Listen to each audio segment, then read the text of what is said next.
Salut tout le monde, c'est Corentin. Il y a quelques semaines, la marque Ugreen m'a proposé de tester leur casque haut de gamme de chez eux, le iTunes Max 3. La marque ne m'a pas demandé de faire de vidéo spécialement, donc je n'ai ni trame ni chose à dire, donc je serai 100% objectif.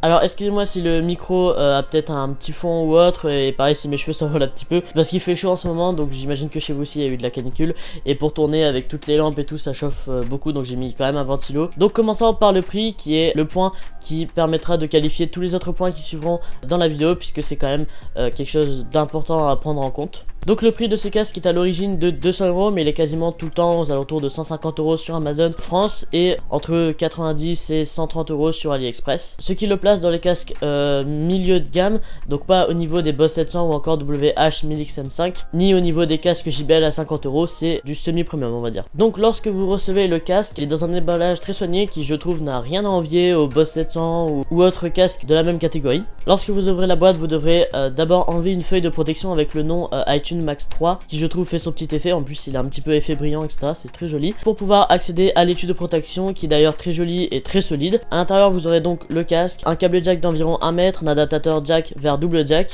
et le câble de charge USB-C qui est vraiment très petit. Vous voyez la taille, ça doit faire même pas 30 cm. Je trouve que la marque aurait pu faire un effort, surtout que ça coûte pas très cher, et donc c'est USB-A vers USB-C. Donc pour la première configuration c'est très simple, vous appuyez pendant 3-4 secondes sur le bouton on-off de l'oreiller droite du casque et ensuite vous appellerez votre smartphone ou tablette ou autre au casque en Bluetooth et le tour est joué. Donc personnellement je viens des écouteurs WF-1000XM4, donc je vous ai déjà fait une vidéo que je vous affiche en haut à droite, avec un son très bon mais qui, je le rappelle, coûte le double du prix, puisque moi je les avais payés environ 230€, 250€, même si de base le prix est de 289€ je crois. Et du coup j'étais très intrigué de tester un casque comme ça semi-premium pour voir le son qu'il rendait, et je peux dire que je suis pas du tout déçu du son que rend ce casque. On sent qu'il y a du débattement, les basses sont très profondes et présentes sans baver non plus, c'est à dire que parfois des basses vont pas faire vous voyez que là vraiment elles sont secs, elles tapent bien. Les médiums sont plutôt bons et les aigus sont légèrement en retrait, certainement dû à mon equalizer préférant les basses sur Apple Music, c'est là où je l'ai testé. Le seul point négatif sur le son, ce sont les voix qui, contrairement à mes Sony, paraissent un petit peu style radio, comme granuleux un petit peu, mais dans son ensemble le son est très bon, évidemment pas au-dessus des Sony, sauf pour les basses qui sont bien meilleures que sur les Sony, qui pourtant eux étaient déjà bons en basse. Le casque est aussi doté de la réduction de bruit, qui malheureusement réduit beaucoup la qualité sonore je trouve, sinon elle est efficace sans plus, elle est clairement en dessous de Bose ou Sony, ça c'est sûr, et sera du coup pour moi que de l'appoint, c'est-à-dire sans écouter de musique, vous voulez juste être calme par exemple au bureau, dans un open space ou autre, sans écouter de musique, là c'est bien, mais pour écouter de la musique c'est vraiment, sauf si vous en fichez de la qualité de son, ça va vraiment la réduire quoi.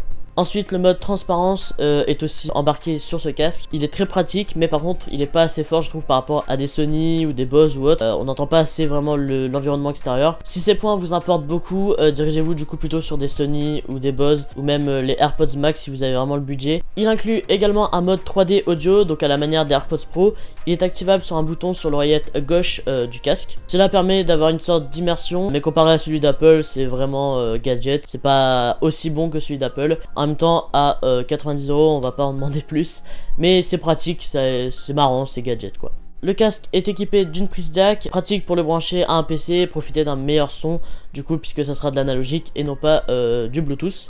Évidemment il y a une multitude de boutons pour augmenter le volume, make, play, pause, etc. C'est classique sur tous les casques maintenant. Très rare sur cette gamme et cette tranche de prix. En fait lorsqu'on enlève le casque, le son va se couper, et on a ça par exemple sur les AirPods, sur les Sony aussi on a ça, mais sur vraiment des produits à plus de 200€. Et là on l'a, malheureusement ça sera que dans l'oreillette droite pardon, et donc si vous enlevez la gauche, bah ça va pas couper le son, mais c'est un point très positif et j'ai jamais vu ça sur des casques à ce tarif là. Et quand on y a goûté, on peut plus s'en passer. Pour ce qui est du confort, ce casque est juste incroyable, et pourtant j'en ai testé des casques. La qualité de construction pour ce prix est juste oufissime en fait. L'arceau et les oreillettes sont en plastique mat, très agréable et robuste sur le temps je pense. De toute façon au pire vous avez la pochette pour le protéger. Sur l'arceau on a de la mousse avec un revêtement en faux cuir qui est très confortable sur la durée. J'ai déjà porté le casque 3-4 heures et honnêtement j'avais pas mal aux oreilles, donc pratique. Idem pour les coussinets qui sont également en faux cuir, mais avec à mémoire de forme, ce qui est aussi très rare sur cette gamme de prix je pense, et ils sont très agréables. Et donc toute cette qualité de construction c'est je pense au moins du calibre des casques qui coûtent au moins 2 fois son prix,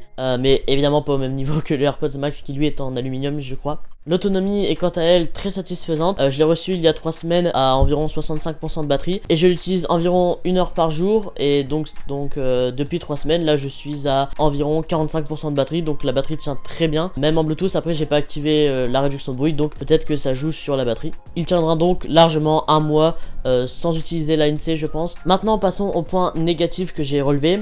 Premièrement, il n'a pas de Bluetooth multipoint, donc il faudra donc appuyer à chaque fois 3 fois sur le bouton on-off pour appairer un nouveau appareil comme un ordi, une tablette, une console de jeu, etc. Même s'il a le Bluetooth 5.0 et la latence est très faible, donc il sera agréable pour regarder des vidéos. Donc ensuite le volume arrive très vite à être limité en codec AAC, donc sur les iPhones, MacBook, etc. Je suis très vite à 80%, 90% du volume pour avoir un volume qui me satisfait, tandis que sur PC en jack j'ai pas eu ce souci.